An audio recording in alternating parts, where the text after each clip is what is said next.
Hello દોસ્તો, તો આજે આપણે બનાવીશું ફાફડા, ઢોકળા કે ભજીયા સાથે ખવાતી ચટપટી કઢીની રેસીપી. કઢી બનાવવા માટે મેં અહીંયા એક અડધી વાટકી જેટલો ચણાનો લોટ લીધો છે અને હવે આપણે તેમાં અડધી ચમચી હળદર નાખીશું અને ત્યાર પછી આપણે તેમાં થોડું સ્વાદ અનુસાર મીઠું નાખીશું અને આપણે એમાં 2-3 લીંબુના ફૂલ નાખીશું ખટાશ માટે.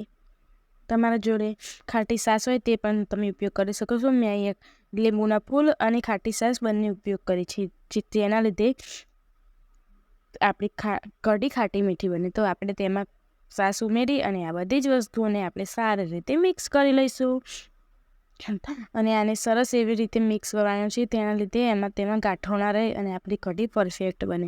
તો આપણે તેમાં થોડી બીજી છાશ પણ ઉમેરીશું, થોડી વધારે.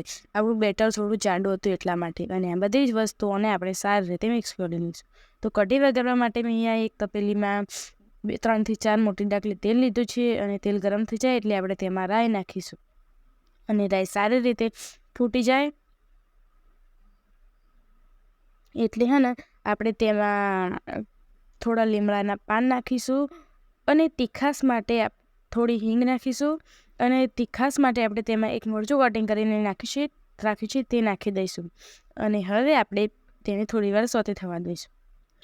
ત્યાર પછી આપણે તેમાં આપણું તૈયાર કરેલું બેટરને એડ કરી દઈશું. બધા જ બેટરને તેમાં એડ કરી દઈશું અને સારી રીતે મિક્સ કરી લઈશું.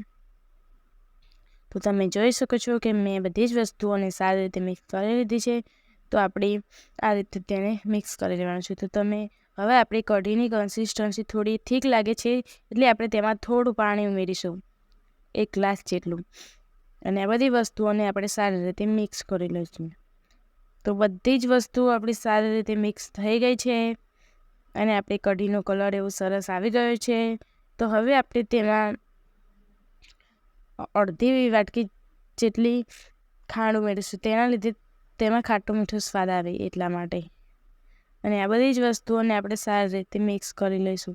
આપણે આને આ રીતે જ હલાવતા જવાનું છે, જેના લીધે આપણી ખાંડ ઓગળી જાય એટલા માટે. અને બધી વસ્તુઓને મિક્સ કરી લઈશું. તો હવે આપણે તેને એક ઉબાલ આવે ત્યાં સુધી કૂક થવા દઈશું. તો આપણે એક ઉબાલ આવી ગયો છે અને આપણી કઢી એવી સરસ ઠીક થોડી થઈ ગઈ છે. તો હવે આપણે છેલ્લે તેમાં કોથમીરના પાન એડ કરી દઈશું. તો દોસ્તો, તૈયાર છે આપણી ખાટી મીઠી ચટપટી કઢી.